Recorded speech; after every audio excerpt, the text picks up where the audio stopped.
Hey there guys, hope all is well. Shanahan here with Academy FM.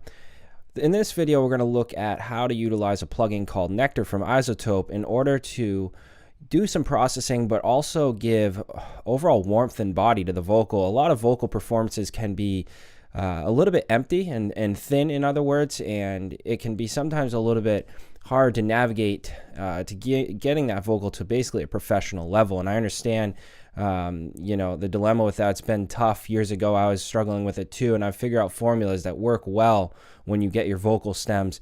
And this plugin we're about to talk to today is one that I've used for a long time to just work in box. It's kind of neat to have one plugin that can do so many jobs in the box. So hats off to Izotope for giving a plugin like this. It's an incredible piece to have.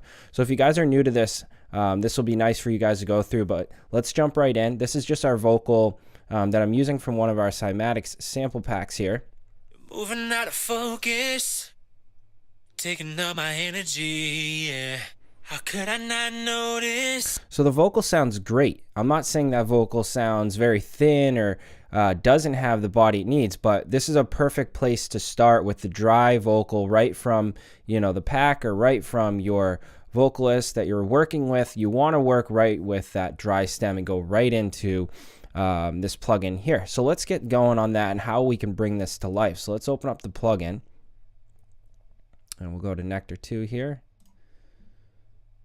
Now you guys can see, if you're new to this, it's just like any Izotope plugin. You got all your presets you can go through. They give you tons and tons of material to learn from or just kind of base things off. So if you guys have time, definitely scan through there. You might find a template that you love working with, but myself personally, I never use the templates because every vocalist I am working with is absolutely unique. So they need a different template for their voice. I'm not going to use the same thing I'm doing today on a female voice, or maybe this male voice stuff that I'm going to do today might not work on another male vocalist. So you guys got to remember that certain parameters or presets that you're working with on one stem might not always work with the other vocalist. Just keep that in mind.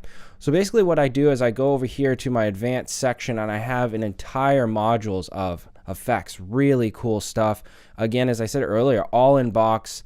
To me, super advanced, because years ago when I was doing vocals, engineering, and we didn't have stuff like this, I would have, 10 plugins on my channel strip doing multiple processing and even going further into busing and all that stuff.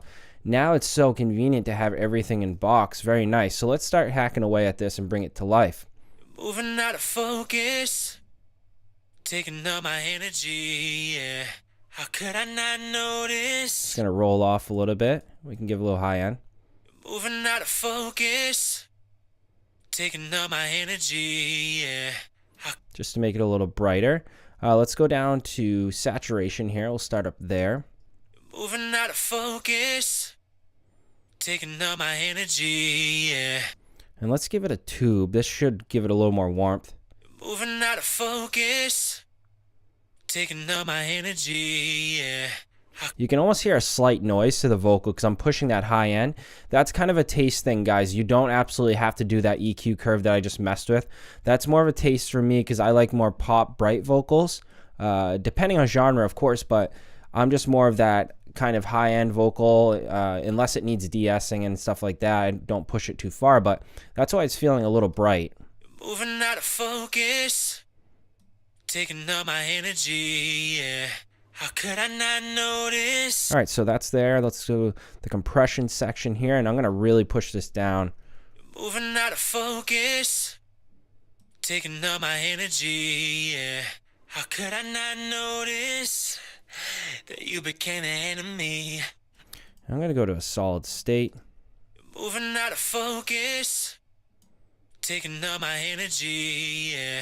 How could I not notice that you became an enemy? And you guys can see you have two compressors. I'm just going to use one. Now, again, if you guys have a compressor, you love using CLA, whatever it is, there's tons of them, right? I just love using this because it's so convenient. I know I keep saying it, but to do everything in one box, one is going to save CPU, and two, if you're new to vocal editing or processing in general, this can be a little bit more of an organized visual for you guys to just flip through your modules right here and understand everything from there. Moving out of focus, taking up my energy. I don't think it needs too much of a de-esser, so I'm not going to mess with that. I will go down here to the FX section, so we can look at maybe a little bit of distortion here. Moving out of focus, taking up my energy. Yeah. How could I not notice that you became the enemy? So listen to the body of that vocal now. Moving out of focus, taking up my energy. Yeah. You'll hear how you want to really focus on that mid-range of a vocal, specifically in that 200 to 500 hertz. If you want to talk about warmth, that's really where your home is. That's where you need to focus on, and watch your multimeter or open an EQ, whatever you guys need to use. You really need to maintain that section to give warmth. If you're rolling that spot of a vocal off too far, you're going to get a very thin and kind of empty body vocal, which majority of the time, depending on what record you're working on, you really need that section. So definitely keep that in mind. Moving out of focus, taking up my energy. Yeah. How could I not notice that you became the enemy? Up so high, coming down with the gravity. You're pulling me down, down, down. I just wanna keep up, keep up. You're moving so fast without me. You're moving out of focus. To me, it's now you guys will see in a lot of my videos, I talk about subtle differences, and that's not because there's not a lot changing. There is a lot changing. You need to really focus on the details, the tiny things inside the vocals, inside the synths we're working on.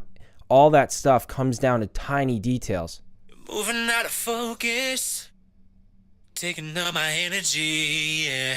How could I not notice that you became the enemy?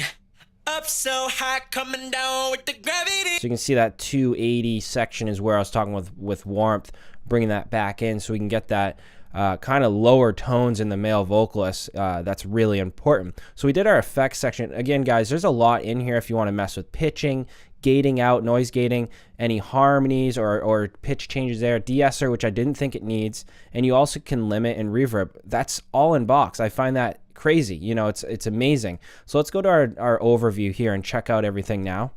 Moving out of focus, taking up my energy. Yeah. How could I not notice? So now that what this does, everything we just did on the back end, going back here again, everything we're seeing, the cool thing is it features it as an overview. Right on the front, we have all our reverb, delay, effects we did, and our saturation, which we pushed up pretty hard there. You can see it here. It's really cool to have two sections, similar to what Serum does, but you don't see it on the main screen. Serum has that back end effects exactly like this, but this is cool for Nectar to have it featured on the front as a whole overview as to what you did in case you want to change anything subtle now. Moving out of focus, taking up my energy. Yeah. How could I not notice that you became the enemy? So now outside of Nectar, if you guys want to pull this down, you can see I did a pretty extensive amount of compression there. You don't have to go that far. But now if you guys want to throw it through a CLA to balance things out before it goes into Nectar, you could do that too. So if we put the 2A on, and we're just going to do like 1 dB of compression here to make sure everything's just pretty flat and subtle going into Nectar. You're moving out of focus, taking up my energy. Yeah. How could I not notice that you became the enemy? Up so high, coming down with the gravity. You're pulling me down, down, down. That's pretty good there. Let's see the difference now and everything. Moving out of focus, taking up my energy. Yeah.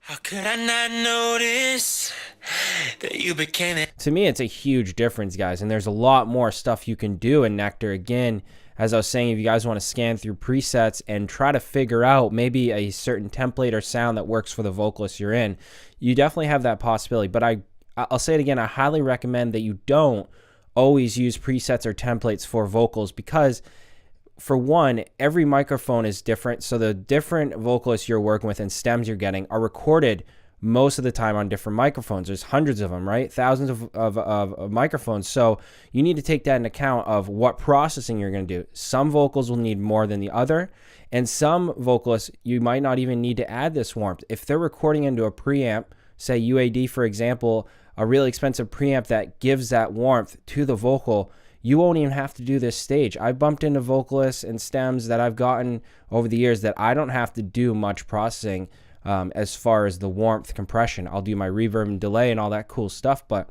sometimes it's going to all depend on how they record it. So definitely keep that in mind while you guys are doing this processing. But again, before we sign off, let's play it again. Moving out of focus, taking up my energy, yeah. How could I not notice? So that's sounding good. It's sounding more, just overall having more warmth to it, which is what we wanted to achieve today. Again, subtle details, but they go a long way. Make sure you guys are really focusing on the main details of the vocal, making sure that it's processed correctly, not too overdone, but just enough to get it to where it needs to be. So that's it for today, guys. That's Izotope Nectar 2. Just a quick tutorial on how you guys can use that to give more body, warmth, and processing to your vocals. Try it out if you guys haven't got to it. Always reach out if you have any questions, and we'll see you guys soon.